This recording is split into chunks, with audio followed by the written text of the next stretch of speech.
Өте дәмді жиі жасайтын пирогтарымның бірі карамельный пирог жасаймыз. Қамыры да, салмасы да сөзсіз ұнайды.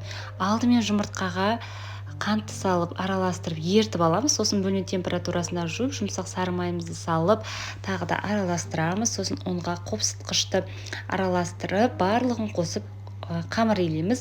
Қолға аздап жабысатындай болады, пакетке салып холодильникке жарты сағатқа қалдырып қоямыз. Осы уақыт аралығында салмасын дайындап алайық. Ол үшін бізге вареный сгущенка, сметана 15-20%, сосын жұмыртқа, үстіне кукурузный крахмал міндетті түрде, картофельный крахмал жарамайды. Барлығын салып блендермен араластырып, немесе миксермен араластырып алсаңыздар болады. Мен осымен барынша араластырдым әбден.